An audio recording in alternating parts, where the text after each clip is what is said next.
Everybody, welcome back to the How to Podcast series. When you find somebody you admire in the podcasting space who does great things, helps a lot of people, a creator of many, many episodes, and showing up as a guest as well. A fellow Podmatch person. I love Podmatch and everything that Alex does. You meet Junaid, and Junaid shows up, and when you see him on YouTube and video and everywhere, you're like, oh my gosh, like, look at this guy. Look at this setup he has. And I'm getting a little bit of setup envy by having him on my show. So as you watch this on video, I want you to look at my screen, and then I want you to look at Junaid's screen. And I want you to look back at my screen. Now look at Junaid's screen. Dave is the before, and Junaid is the after. And I really admire all that he does. So Junaid, welcome to the How to Podcast series. Glad to have you here.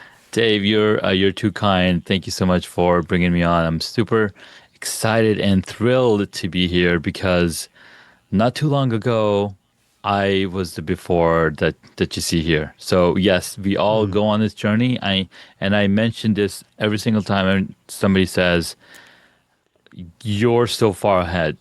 I'm like, well, I started my podcasting. My first episode that you can still go and listen was recorded on my phone in my car, and I had no idea what the podcast was going to be called. So we all grow. So thank you so much. Yeah. So there's hope for all of us is what I'm getting from you, Junaid. There's hope for all of us. I like that. The other thing we have in common, we have a podcast that we both love to frequent. It's still on Clubhouse, which I'm like, I don't know how that happens, and it's still there. But the amazing Mark Ronick, he does an amazing podcast morning chat. I see you on stage. I'm sitting in the audience because I'm usually driving home from work in the moment. But you always give great value in those rooms, and Mark creates such a great community for us as podcasters to listen later or be there live. Yeah. And your connection with Mark and the community there on Clubhouse, how did you find the podcast morning chat, and what's kind of the history there for you? Well, Dave, thank you so much. Podcasting morning chat has been a really amazing community for sure. So just like we were all on Clubhouse many, many years ago, last year, my friend J.R. Spear, who's also in the audience a lot of the times, he's like, hey, there's this empowered podcasting event happening. This was from last year. And I'm like, oh, really? I'm going to go check it out. So I drove the 5 hours it took me to get to North Carolina. And I was like, hey, I'm here. And one of the reasons that I pushed myself to go was I discovered that Alex was going to be speaking there as well. So right. I had heard of Mark Ronick, not as much. And then I go there and somebody told me, hey, you got to go see Mark Ronick. He's doing the event. He's friends of mine. So we got to chatting. And ever since we've been connected, and other people that I also met at the event, we've been in connection ever since, so, over a year now.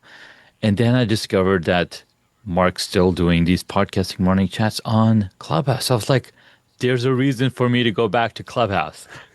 So I started showing up more often. I had to drop my son off at school during the weekdays, and I was basically ended up, dropping him off around 8 o'clock. So from 7:30 to 8 o'clock, I was like, oh, I'm going to be in a car. I can join in and listen and support. So that's how I, got back into the podcasting morning chat and getting to, be part of the community and give whatever I can. Mark is just a great servant of podcasters. Amen. He really does put us first in the community, and great topics. I love how he runs the room. For those who don't understand Clubhouse, there's like a stage, and you're invited up on the stage, and you're an active participant. And then there's people in the audience. We're kind of listening in from the audience, and we can jump in the chat and stuff. But he's always inviting us up. But there's a cast of characters that seem to show up on a regular basis. You pick your favorites. Junaid, you're one of my favorites. I gotta say. Dave. But it's nice to hear these people, and you begin to build a relationship with these people as everyone shows up on a regular basis. It's kind of nice that he's built that community for us. I really believe, Junaid, podcasters do better when they podcast in community instead of doing it on their own, trying to figure it out by themselves. You watch 100 YouTube videos and you're like, I think I can do this. But having somebody in your room with you and somebody in your world just helps you to kind of elevate what you're trying to do and keep you committed to what you're trying to produce as well. 100%, Dave. We need people around us to encourage us, to support us, to even answer those questions that we might be struggling with, right? And that's how podcasting was for me. I was researching for the longest time, and then I finally pulled the trigger and started the podcast. But it was all thanks to the then Anchor app and Facebook community that helped me to say, okay, I've got people here. They're asking the same question that I'm asking. They're answering the questions, and I can count on this community to be back. And then as you grow within that community, people start to know who you are. You start to hang out. And I think that alone not just keeps you motivated, but it keeps you coming back and helps you build that discipline. Now, okay, talk a little bit about your show, Junaid. I want to talk about that at the beginning so people can come and find you. Yeah. There's 2 episodes with you with Mark on your show as well, which I've been listening to. But tell everybody about your podcast as well. Absolutely. So the podcast is called Hacks and Hobbies, Passion to Profit Stories. And it all started with me documenting my beekeeping journey, my photography, my filmmaking, all the different things that I love to do. And I was like, I'm just going to document this. Now, going back another few years, 2012 was the first time that I launched a podcast with 2 of my relatives, a cousin of mine and my brother-in-law. And I was like, we always were chatting in a group chat on Google Chat, and we'd be talking about technology. And I was like, dude, have you guys heard of this podcasting? We should try it out. So I went in, I learned all the things to do. Now, just so you know, my background is in website development. So I knew the tech and whatnot. So I put this WordPress site together, put an RSS feed. We managed to get 4 episodes recorded and published. And then it was too hard to continue because we didn't have the amazing tools that we have today, like Riverside, Zoom, and whatnot. We didn't have them. So besides that, you also need all of the people involved to be motivated equally and having the timing. Because I was in Colorado, there was different time zone. Anyways, I kept going back to them and saying, hey, I want to start the podcast. Let's go back to do it. But again, timing, we all had kids. Finally, in 2018, I was like, I'm going to do this. I'm 42. That's the ultimate answer. And for those of you who've read the book, Hitchhiker's Guide to the Galaxy, that's the ultimate answer, right? Mm-hmm. And I'm listening to Gary Vaynerchuk's book, Crushing It. And he says, hey, just document your journey. You don't need to have a story. You just need to talk about what you're doing. And at that time, I had just finished my podcast, just finished my beekeeping class. So I was like, you know what? I can perfectly document my beekeeping class. The bees are just coming. They're not here yet. I'm going to talk about it. So the entire first season was all around beekeeping, the different hobbies. But it was, tell you the truth, it was really hard keeping myself motivated because I was talking to myself. And right. I didn't have a strong enough why, which I started to discover as I started to bring me more people on the show and decided to say, you know what? It's been long enough for me to talking to myself. I'm wondering if other people are also doing the same thing. Maybe we can have a chat. And that's what helped me to continue to evolve the podcast and evolve the process and put all these things together. And so now on the podcast, I do 45-minute session, and I break it down into 2 episodes. The first one is all around how we got interest, how the guest built themselves up, what inspired them, all of the lovely origin story stuff. And the second was more focused on how to use the guest's expertise and how can somebody listening can implement that strategy onto their own journeys and whatnot. So that's what it's become so far, and it's been a lovely journey so far. A wide variety of guests on your show as well. Very wide variety. Absolutely. There's people from all walks of life, from producers, actors, entrepreneurs, authors of books. I've had a ton of CEOs come through as well, who've launched their AI companies. Like it's been like it's really amazing when you get to discover that the world is not a small place. There's so many different things that is possible. And I think one of the biggest whys why I talk to so many different types of people is because I have 4 kids. I want to show them that there are options in the world, that you don't have to go the traditional path. And here's all of their stories and how they've done it. What keeps you podcasting, Junaid? The connections, man, the conversations that I get to have, the transformation that people are able to make in the shortest amount of time is what just blows my mind. And this last month, I was at VidCon in Anaheim, where there were over 20,000 people there. And one of the keynote speakers, he's gone from 0 to 90 million YouTube subscribers in about 3 years. Wow. And just to discover, okay, what was it that inspired, that got them that number? Well, his channel is very, what's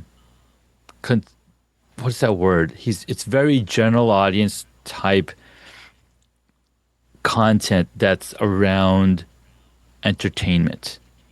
Okay. Right. When it comes down to entertainment, a lot more people are going to tune in as opposed to if you are a very specific business show. But doesn't mean both are the wrong ways. Just mean some people are attracted to something, other people are to other things.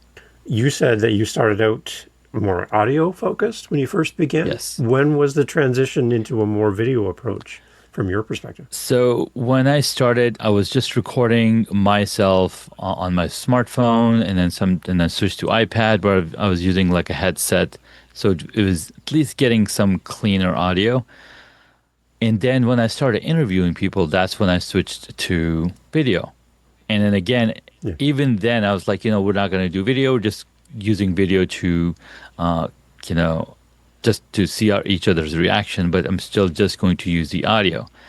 And then all of that switched when we went into the pandemic, and we started seeing the barrage of podcasts entering the space, and people are just posting whatever it is that they're recording on YouTube and getting a ton of traction.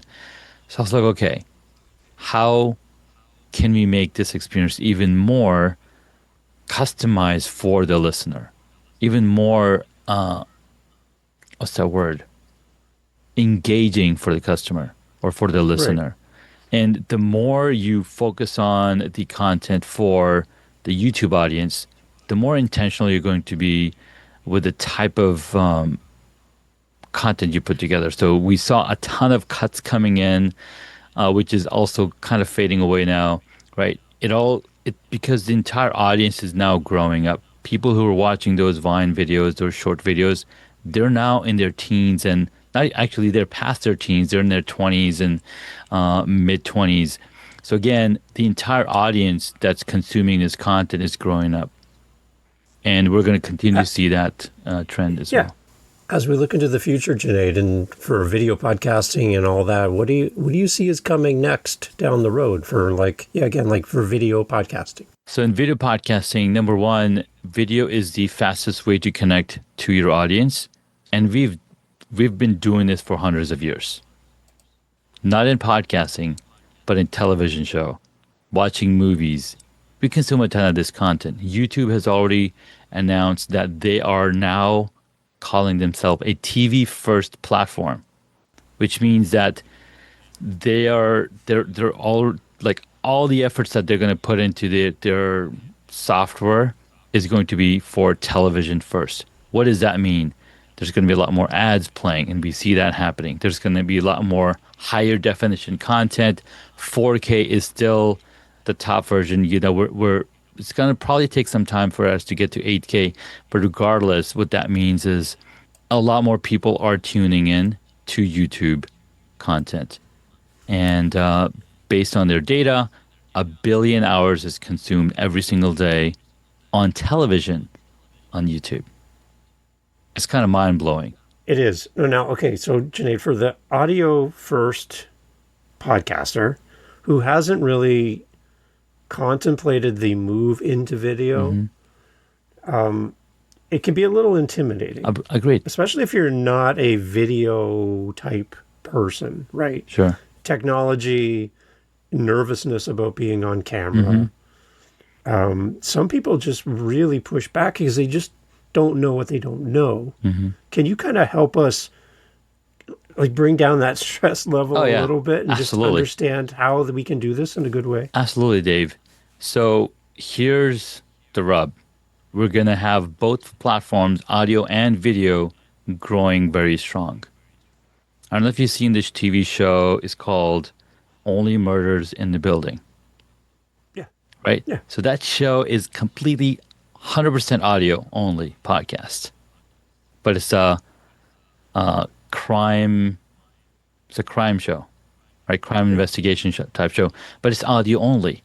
They spend a lot of time in creating that narrative that people keep coming back to listen. They don't need to watch that. They're listening because it all comes down to who's the audience that we're serving. If the audience that you're serving is good with audio and they're feeling like they're part of that community, I mean, what is Clubhouse doing? We show up there every single day, right? It's an audio only platform. And we're going to go there because it's easy for us. It fits into our little budget, time capsule or wherever we are. So again, it all comes down to who's the audience, who's the consumer, is the message that I'm delivering require video? If it doesn't, then audio is the perfect platform for you to get out there. Because here's what's happening. With the audio, with you even starting the audio podcast, you're building your personal development, right? You're either building it or, extending it. So there's hope for both. Now, I agree that thinking about a video podcast is hard because there's so many variables, right? From camera to audio to lighting, the set design, like all of those things are a lot of different things to think about. So what do you start with? You start with the audio, get that audio locked and tight in, then you focus on the lighting, got the lighting tight in, and then you start focusing on what is the camera seeing. Maybe you can start with what is the camera seeing. Again, you can pick and choose which one you want to focus on. And you take along your listeners on the journey. Like, hey, we're going to be focused on this. And what that does is it invites them in, and also they're going to be rooting for you because you're looking to transform and make that change.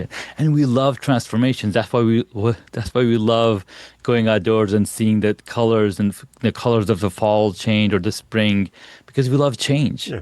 So when we as human beings make that change in ourselves, the people around us celebrate that and, encourage us as well. Okay, this is a practical tip from you, Junaid. I've been on a guest on a podcast, and the host is like, I see the left-hand side of their body, and they're looking off camera they're not looking at the camera, at me as the guest, and all I see is their earphone and the side profile of their body, and they're looking somewhere else completely. Or kind of like they're this. Looking there, you see, I'm there, and I knew you'd do something like that, of course. Yeah. Or they're looking up, like they're only like 3 feet tall, and they're looking up to their computer. Yeah. Placement of your camera. Junaid, explain this to us a little bit so that it's a welcoming experience. Centering yourself on camera, all this stuff, we wouldn't know this if we've never done this kind of stuff before. What kind of things would you give us as kind of like basic advice about positioning yourself on camera so that you get a good result? So we are basically mirroring what we see on television. So if you watch any sports or any news, how is the anchor, how is the host of that show showing up on camera? we're essentially mirroring the look that they're sharing. Now, in Hollywood, they have different camera angles and they have different names for them.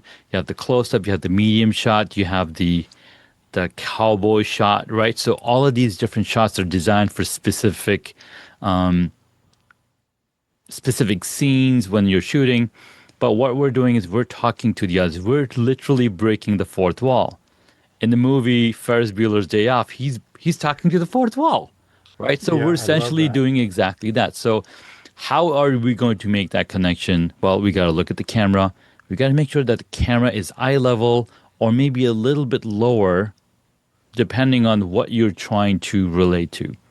Now, a lot of people love taking selfies looking Yeah. down because they want to be seen as they're a child, right? Yeah. Because if you Right. think about it, a lot of the photos of our kids are from top down. So they're trying to mimic that. Yeah. They haven't grown up. But when you're grown up, you're sitting, if you and I were to sit at a coffee shop, coffee table, we're eye to eye looking straight to each other. So that's what we're trying to mimic that, hey, we are equals. We're here having a conversation as equals. So then you want to place that camera at eye level as well. And centered in your shot. Yes. Because I've had people come on my show, And Junaid, they're and they like, are so far to one side. When I go to put them into editing things and do video clips yeah, and stuff, it is such a pain to try yes, to move them back to the center of yes, the video, yes, right?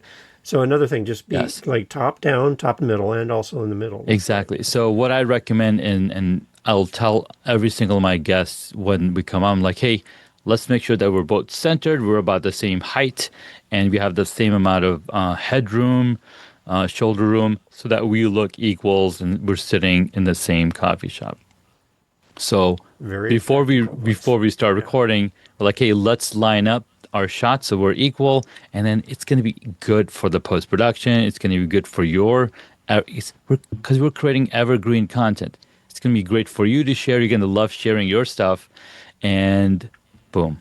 Now, on your website, Junaid will have a link, as we do in podcasting world, for all your stuff for you and what you do to help podcasters. You do have a kind of a 5-step process that you kind of walk us through, and we can sign up through your website on that.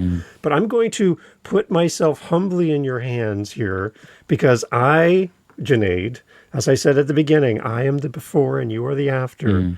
As I look at myself on my screen and I'm comparing myself mentally as you're talking, I know I could do so much better. This is baby steps Dave talking Yes. here. Can you explain a little bit about why your picture looks so much better than mine? I know you don't know exactly what I'm using, but what is going on behind you? I love the dark background and the lighting that you have, how pronounced you are. Like you look separate from your background and you're not doing a zoom screen Yeah. and fading in and out like a ghost. Like, I don't understand what all that's about. But your background just looks beautiful. It's dark and you're presented really well. Yeah. Can you explain just in basic terms, Absolutely. what are you doing right now? So what I'm doing is called studio lighting, right? So that's the term for it, and there's software features available on our computers that enable that. But what I'm doing is what we do in studio. So we start with a blank slate. We completely start with a dark room and say, okay, now we need 3-point lighting. So I've got a key light that's, shining directly on me. I've got little grid setup on it. And then I've got a fill light, which is then filling the rest of me. And then I've got another light here that I've recently added. And if I were to turn off that light, there you'll you go. see Okay. the darkness. So again, I'm creating dimension. I'm painting with light is what I like to say, right? Then I also have a hair light, which is then lighting up, separating this shadow or lighting up my shoulders and my hair so it's separate more from my background. I like to do this demo for all so you can see a little bit better what I'm actually doing. So I'm going to turn off my studio lights. Oh, here we go. Hopefully the software listens. Okay, so I just have my one light here. I've got some decorative light in the back. So I'm going to start with the hair light so you can see it's more pronounced in the setup. Kind of like creates a silhouette of me. Okay. You see my shoulders light up. That brings you forward for me. You're separate. You're like a sticker now. You're like, Yes, I'm like a yeah, sticker. okay. And if I turn this off, also, you'll see that I'm more like a silhouette, right? So Yeah. then I add the key light in here. So again, I'm lighting my face so the camera can see it better, the audience can see better. And I bring in the fill light, which is then, again, fills in more of the room. Now, because this fill light is so much bigger, it's also lighting a little bit of my backdrop, my bookshelf back here. So to further, right now, like this is 3-point lighting. Then what I did is I added a cheap floodlight, which is usually used to light up our homes outside. I just put one up there and it's just lighting up the whole shelf. And I spent some extra time in these shelf lighting that's basically going all around strip lighting. So here's I have the 3-point lighting plus the lighting, the ambience in my background. It's outstanding. It's, again, as I compare you to me, I got a lot of work to do. And that's what I wanted people to do. I want people to see what, like, I'm kind of like a starting level video. And Junaid, when you work with somebody like Junaid, they're going to help you to get a better look and feel for what you're doing. So if you're going to be in video focused for your podcast and your content creation, don't just watch a couple videos on YouTube and go, I got this, because you're not going to get the same result that you're going to get by working with somebody like Junaid and his team, because this is what you can expect is you're going to get this kind of advice and guidance to lead you into a better setup. So I admire how you show up on all the interviews I see you. Appreciate it, Dave. Junaid, you're consistent. I see you consistent all the way through. And that's a part of your brand as well, right? Yes, being consistent. And it might seem like you're not doing this daily, right? Which is totally fine. But every time you do show up, you want to show up in the same manner that you are. So it's a constant growth thing, right? 1% better every single day. Right. And yeah, man, that's how there's something that we do as Muslims where we pray 5 times a day, and every single time you're praying, you're just getting that much closer to God. So this is the accumulation of hundreds of hours of work, and continuing to just chip it away one thing, one element at a time. Yeah. So again, if you're a first time video podcaster and you're like, I just want to jump the line to where Junaid is and skip all the hard work to get there. There's a journey behind the scenes to where Junaid is today, and you're still continuing to grow and kind of continue to improve all the time. So yeah, that makes a lot of sense. I wanted people to see the difference.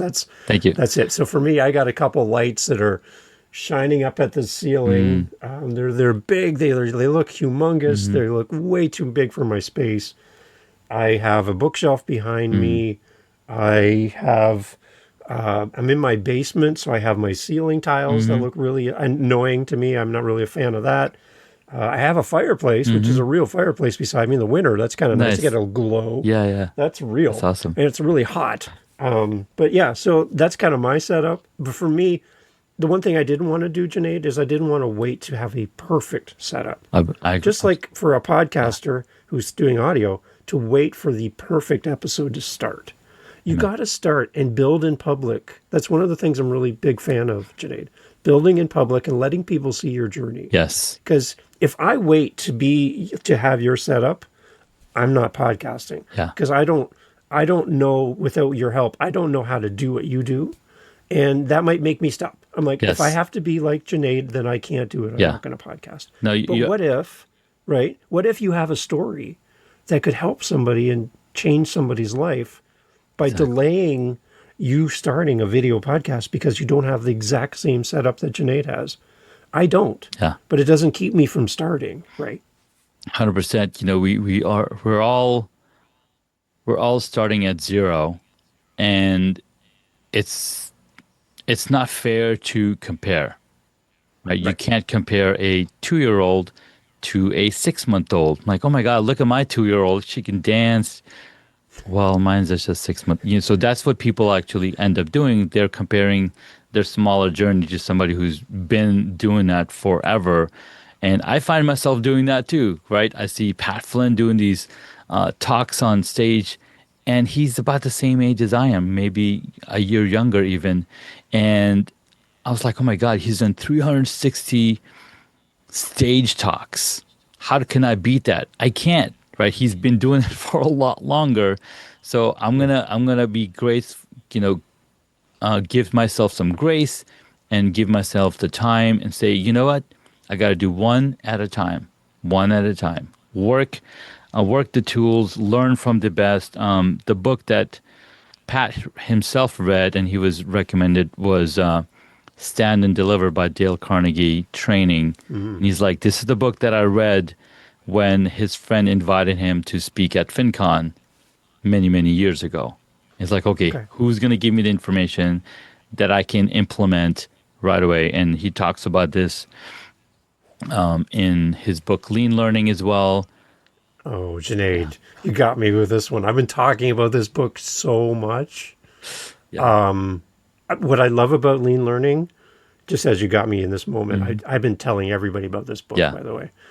Pat is just, the audiobook is amazing as well. Is what I love about it is the just-in-time learning. Oh my God, yes. So instead of amassing every piece of information about something before you start, just learn what you need. So if you think about a store, like a grocery store, where they sell food that's perishable.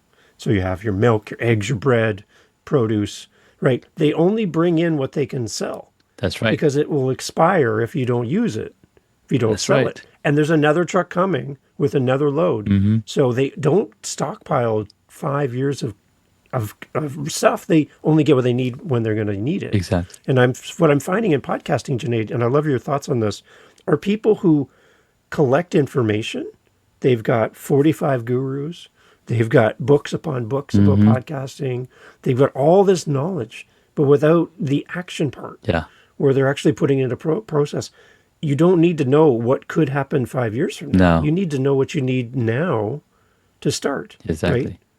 Right? So your thoughts on that, like with just-in-time learning and Pat's book, for example, how would you kind of adapt that to podcasting? Well, podcasting for a lot of people starts as a hobby, right? So if you're starting podcasting as a hobby, you're going to jump right in. You're going to start producing. The paralysis analysis comes then to when you think that it's going to be a business for you, and you want to start it for a business, and you want to do all the best things possible. But again, that only works when you're working with an expert like Mark or Seth Silvers from Storion, or any of the people who help you launch your podcast. So again, it all comes down to what's the mission behind it. So just-in-time learning is an absolute amazing thing. But even with that, people they'll take too long thinking about what's missing. And that's the perfectionism that we have as human beings. We want to be perfect, and it's been drilled into our heads from day one, from elementary school, from whatever. No, you got to be perfect. You can't make mistakes. So we've got to unlearn some of those things and start as a hobby, because when you start a hobby, you start running, right? I want to run a marathon. I'm just going to start running. I want to do a bicycle. I'm going to start riding. I want to play pickleball. We all start at zero. So the question is, are you reading about it, or are you actually going out and playing pickleball, or are you actually riding the bike? Because you can read all the books that you want, but until you take that action, until you put your shoes on and put the clothes in, you're not going to learn anything outside of it. Junaid, I could have you all day, but I know you have other things to do. The one thing I do want to talk about, and I'm just going to do like a quick hit with you, because talking about your 5-day challenge, you focus on 5 main things. Can you just quickly touch on these? Because I want people to come and see you 100%. About this and to work with you. So the first one in your 5-day challenge is your room analysis. What do you cover in the room analysis, just high level for us? Yes. So the room analysis helped you figure out, okay, what's in your room, where are the windows and the doors, and how are you going to avoid getting those things in your shot? Because you want to avoid bright lights coming into the camera. We don't like looking at the window when the sun is blaring, and the camera doesn't either. So that's what analyzing the room is, figuring out feng shui. Hey, are you facing away from the door? Are you facing where the door, you can quickly look at the door area or whatnot. So looking at all of those elements is analyzing your room, where the space in, like you've got this beautiful fireplace, but does it need to be in the shot? If it does, then maybe you position it so you see a lot more of it or a lot less of it. So think about all of those different elements. So that's day one. And the next one is talent lighting. We kind of touched on lighting today a little bit. Anything in addition to talent lighting, that big picture that you big picture is people are here for you, not your background, not the virtual background. A lot of people, they love their virtual backgrounds and all the logos. Like, they're not here for your background. They're here for you. So you're the talent. They want to hear from you. So light up the talent, and everything else can, support the picture. Beautiful. Okay, audio mastery. Audio matters in video, right? Just as much as it does in audio. Yes. So don't neglect the audio in your video. Absolutely. Absolutely. People are here for the audio. They're here for the message. Even the old videos from 1920s where Charlie Chaplin is running around, he's got a fun music track, and it dials you and it pulls you into what he's actually doing, right? So that's what audio does. Now we have sophisticated technology available, and people are literally paying attention to what you're saying. Okay, good. And then the last one in the list of 5 is your camera and lenses. You can spend very little money, and you can spend a lot of money. Yes. Do you kind of work with people on different ends of the budget scale? 100%. Like okay, good. Absolutely, yeah. So we start with our webcams that are already in our computers, or upgrade to our $1,000 cameras in our pockets, right? We can use these smartphones as webcams in our setups as well. So level up one bit at a time, and then when you're ready, maybe you can get a teleprompter so that you can make eye contact. You've got a nice high-end camera behind that teleprompter, so you're capturing all of the glory of ness that you are in camera. So when people see you in person, they recognize you immediately. I love it. Junaid, tell everybody about your website too, where they can get the 5-day challenge and they can sign up to work with you and your team. Let's lead people to connect with you further. Absolutely, Dave. Thank you again so much for having me here. Head on over to homestudiomastery.com/5-day. You can sign up to the 5-day challenge, where I go deeper into the 5 things that we briefly touched on. And I'll see you on the other side. Thank you. It's amazing. Junaid, I love having you on. Again, thank you for contributing to the podcasting community. We talked a lot about Mark and his things, the great things he does, and we really want to honor him. And people like Pat Flynn and all these great people who have a platform. Your platform, Junaid, is just as valuable and just as important for all of us, and you serve the community well. Thank you, Dave. So to have time with you, I just wanted to thank you on behalf of the community for how you show up. You're a very gentle person. As you come into rooms, you know a lot of things, but you never come into the room and take over. You're there, you're a servant, you serve people well, and people are drawn to you for how you show up. Thank you. And I admire how you do what you do, Junaid. It's very inspirational. Thank you so much, Dave. To have time with you, you're making me cry, man. Come on, appreciate it. I mean it, because that's how you show up. And thank you. Anybody that has not been in Junaid's world, you need to go and be a part of his world. Go watch him, see him on other shows, check out his own podcast as well, and get a little more Junaid in your life, because I think you're going to benefit from it. Junaid, thank you so much for being here. Thanks so much, Dave. Appreciate you. I'm working on something new. We'll talk about it later, but I'm excited to bring some more content in the world. Oh, okay. I'm curious. Everyone stay tuned. More great stuff from Junaid coming up. Thank you, Junaid. Hey, thanks for listening to the podcast all the way through to the end. I love having these great guest co-hosts on the show to share their podcast with you. You have some homework to do. And what I'm asking of you is to go check out our featured guest co-host today. Go over and listen to their podcast. The links are always in the show notes. And I'd love for you to go and give them your love and support. And I think if we can all do that for each other, podcasting will be a lot more fun for all of us. So it's time to do what you've asked others to do for you. It's time to do for this guest co-host. Links in the show notes. Go over and check out their show and leave them a review, do the follow, go listen to their episodes in full, the entirety of an episode, which again shows to the apps that it's a good podcast because you're going there and you're staying to the end. It's probably one of the best ways you can help a podcaster grow their audience and be shown to more people is by simply going and listening wherever you listen to the very end, like you're doing right now here. This is the perfect way to signal to wherever you're listening on, this is a podcast worth promoting. And all of the apps want you to stay on as long as possible. So go over and listen to our guest co-host episode and leave them some feedback. If they have a buy me a coffee, send them a coffee. If they have a speak pipe, send them a voice message. If they have an email, send them an email. If they're on Instagram, send them a direct message. Do something to support our guest co-hosts. They've given up their time to be here with you, to be here with me, and we can give that back to them with time and attention, our love, our support. Thank you for doing all that for me as well. Here on the How to Podcast series, we'll talk to you soon for our next episode.